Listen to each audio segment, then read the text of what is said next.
Assalamu alaikum, I'm Asha and you're watching Samaa News. Here are today's headlines. President Donald Trump says the U.S. Navy will begin blockading the Strait of Hormuz after talks with Iran failed to reach a deal. In a social media post, he said American forces would target vessels paying tolls to Iran and move to clear mines in the waterway. The move raises tensions further, putting a fragile ceasefire at risk and heightening concerns over global energy supplies. President Trump later said talks with Iran went well, with most issues agreed after lengthy negotiations. In a social media post, he said the nuclear issue remains unresolved, insisting Iran will never be allowed to develop a nuclear weapon. Trump also warned the U.S. military is fully prepared to act, signaling continued pressure as negotiations move forward.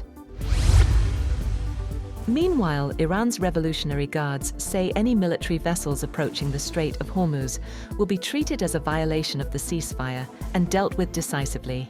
In a statement carried by state media, the Guards said the waterway remains under Iran's control and management. They added that the strait is open for non-military vessels, provided they comply with specific regulations set by Tehran. Iran's parliament speaker, Mohammad Baqer Ghalibaf, has blamed the United States for the failure of recent ceasefire talks held in Pakistan. In a post on social media, Ghalibaf said Iran entered the negotiations with goodwill, but lacked trust due to past conflicts, adding that proposals put forward by the Iranian delegation failed to gain confidence from the opposing side. He also thanked Pakistan for facilitating the talks, while emphasizing that Iran will continue both diplomatic and military efforts to defend its national interests. Deputy Prime Minister and Foreign Minister Ishaq has urged the United States and Iran to continue dialogue for lasting peace, expressing hope that diplomatic efforts will move forward. He said both sides showed willingness to engage during talks held in Islamabad, describing the discussions as positive and constructive. Dar noted that Pakistan facilitated multiple rounds of negotiations involving both delegations over a 24-hour period. Dar emphasized that maintaining the ceasefire is vital for regional stability and said Pakistan will continue to support efforts to keep communication open between Washington and Tehran. U.S. Vice President J.D. Vance says Washington failed to reach a final agreement with Iran after more than 21 hours of negotiations in Islamabad, though he described the talks as constructive.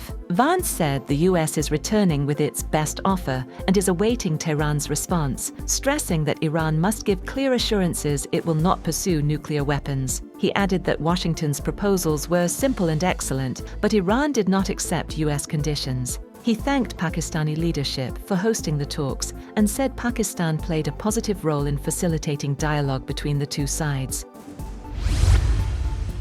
Meanwhile, Iranian Foreign Ministry spokesperson Esmail Baqai says no immediate agreement is expected in talks with the United States, stressing that diplomacy remains ongoing and complex. He said discussions covered multiple issues, including the Strait of Hormuz, Iran's nuclear program, sanctions, war damages, and broader regional tensions, with round-the-clock exchanges between both sides. Baqai emphasized that Iran remains committed to negotiations, but warned that progress depends on the other side's seriousness and respect for Iran's legitimate rights. U.S. President Donald Trump says a potential agreement with Iran is not important, claiming Washington has already won its confrontation with Tehran and maintained strategic dominance. He said ongoing talks are focused on preventing Iran from acquiring nuclear weapons, but insisted the outcome does not matter much, adding that U.S. objectives have already been achieved. Trump also warned China of serious consequences if it is found supplying weapons to Iran, while referring to efforts to clear sea mines in the Strait of Hormuz as tensions continue to escalate. The U.S. military says it has begun setting conditions to clear sea mines from the Strait of Hormuz, a critical global oil shipping route. U.S. Central Command said the USS Frank Peterson and USS Michael Murphy passed through the strait as part of a broader mission to ensure the waterway is free of mines allegedly laid by Iran's Revolutionary Guards. Admiral Brad Cooper said a safe passage route for commercial shipping will soon be shared to restore the flow of commerce. President Donald Trump also claimed U.S. forces had begun clearing the strait and said Iranian mine-laying vessels had been destroyed, though independent verification was not provided. The developments come as U.S.-Iran talks continue in Islamabad amid a fragile ceasefire and heightened tensions in the Gulf region.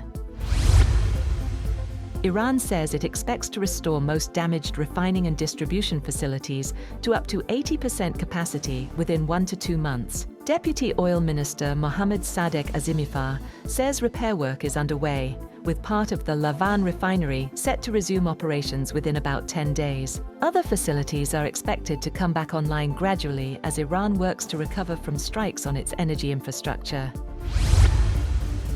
A second aid flotilla is set to sail from Spain's Barcelona port in an effort to break the Israeli blockade on Gaza. Organisers say around 30 boats carrying medical supplies and humanitarian aid will head toward Palestinian territory, with more vessels expected to join en route. A similar attempt last year was stopped by Israeli forces, with hundreds of activists detained during the operation.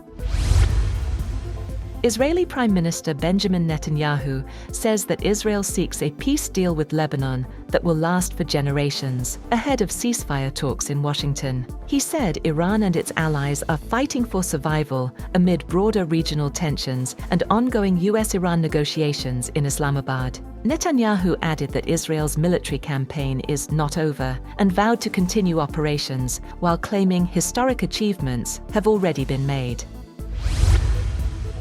Legendary Indian playback singer Asha Bhosle has reportedly died at the age of 92 after being hospitalized in Mumbai due to extreme fatigue and a chest infection. She was admitted to Breach Candy Hospital as her health deteriorated, with family earlier requesting privacy during her treatment. Asha Bhosle was one of the most celebrated voices in Bollywood history, known for her versatility and decades of hit songs. She received major honors, including the Dada Saheb Phalke Award and the Padma Vibhushan for her contributions to music.